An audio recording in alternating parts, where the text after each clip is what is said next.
আসতে পারি দারোগা বাবু? এসেই তো পড়েছেন, বসুন, বলুন কি চাই। চাওয়ার তো অনেক কিছু আছে দারোগা বাবু। পেট ভরিয়ে খেতে চাই, হোটেলে যান, বাঁচতে চাই, হাসপাতালে যান, মাথা গোজার ঠাই চাই। ফুটপাতে যান, এখানে কেন? ও এখানে এখানে এসেছে একটা ডায়েরি লেখাতে। গত রাতে আমার বাড়ি চুরি হয়ে গেছে তো, তাই ডায়েরি লেখাতে এসেছি। ও চুরি কেস? জি জি। আপনার নাম? কোন নাম বলবো? মা ডাকে সোনা, দাদি ডাকে মনা, বউকে ডাকে ওগো, তা কোন নাম বলবো? নিজের ভালো নামটাই বলুন। তাই বলুন, ওই হুমায়ুন ফকিরি। হুমায়ুন ফকিরি? হ্যাঁ। এ পদবি তো কোনোদিন শুনিনি। আরে বাবা, এক সময় ফকিরির ব্যবসা করতাম তো, ওই ফকিরির ব্যবসা করতে করতে ধনী হয়ে গিয়েছি, তাই এখন আর করি না। তা মনে করছি ফকির নামটা আর বাদ দেবো না, ওটাকে আধুনিক করে এখন ফকিরই করেছি। বাবার নাম? কোন বাবার নাম বলবো? আশ্চর্য, মা দুজন হয় শুনেছি, কিন্তু বাবা দুজন হয় তা তো শুনিনি। এই ওই গেছে, এক হচ্ছে নিজের বাবা আর এক হচ্ছে বইয়ের বাবা। তা কোন বাবার নাম বলবো? নিজের বাবার নামটাই বলুন। ও তাই বলুন, নিজের বাবার নাম হচ্ছে গিয়ে আবুল কালাম ওয়াজাদ। অজাত? জীবিত না মৃত? ধরুন জীবিত না মৃত না, তবে পলাতক। পলাতক কেন? বড় সার্থক নাম আমার বাবা।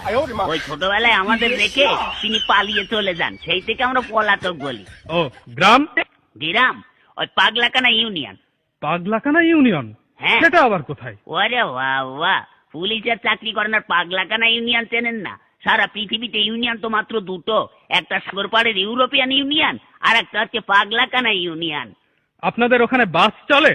ওরে বাবা, গ্রামে বাস খুব দিয়া দি হয়, ওকে বাস দেয়, ওকে বাস দেয়। আপনি কত বাস নেবেন? ও সে বাস নয়, ইঞ্জিনের গাড়ি। ইঞ্জিনের গাড়ি চলে? ও তাই বলুন। হ্যাঁ তাও অবশ্য চলে, কিন্তু ওই একটু ভাঙাচুরো তো, একটা চলে ময়ূরম আর একটা হচ্ছে টাইটানিক। চুরিটা যখন হয় তখন আপনি জেগেছিলেন না ঘুমাচ্ছিলেন? ওরে বাবা, ঘুমের কি আর জো আছে দারোগা বাবু? বইয়ের নাক ডাকানি, ছেলে পেলে তো ঘ্যান ঘ্যানানি, মশার প্যান প্যানানিতে ঘুমাইকার বাবার সাধ্যি। তখন আপনি জেগেছিলেন? তবে আর বলছি কি, প্রথমে না দারোগা বাবু দরজাটা খুব করে শব্দ হইলো, হওয়ার পরে দেখে একটু লোভ ঢুকলো, তখন না আমি একটু ভাবছি দেখি না কি করে। তখন আপনি ধরলেন না কেন? ধরবো কি, আমি তো ভাবছি দেখি না কি করে। তারপরে না দারোগা বাবু আমার বালতি নিচের থেকে আলমারি চাবিটা নিয়ে ফটাম করে আলমারিটা খুলে ফেলে একে একে সোনা টাকা গয়না সব বের করে একটা পুটলার মধ্যে বাঁধলো। দেখছেন তবু ধরলেন না? ধরবো কি, আপনি কথাটা শুনুন না। তারপরে না ওই টুকলার মধ্যে বাঁধতে আমার বইয়ের চোখের দিকে একটু আর চোখে তাকালো, তখন আমার খুব রাগ হচ্ছিল দারোগা বাবু। তখনও আপনি ভাবছেন? ভাবছি, আগে কথা বলতে দিন না। ওই হয়েছে কি, তখন ওই চোরটা দরজাটা খুলে রাস্তায় পড়ে দৌড়াতে আরম্ভ করলো, আর ধরতে পারলাম না। তখনও আপনি ভাবছেন? ভাববো না, আমার ঘরে চুরি হচ্ছে, আমি ভাববো না, আপনি ভাববেন? ভাবুন, বেশি করে ভাবুন, বোকার মরণ কোথাকার। আমার তোর ঘর আর কি হবে দারোগা বাবু? কেন? বাড়িতে গিয়ে বসে বসে ভাবুন, থানা আপনার জন্য কি করে।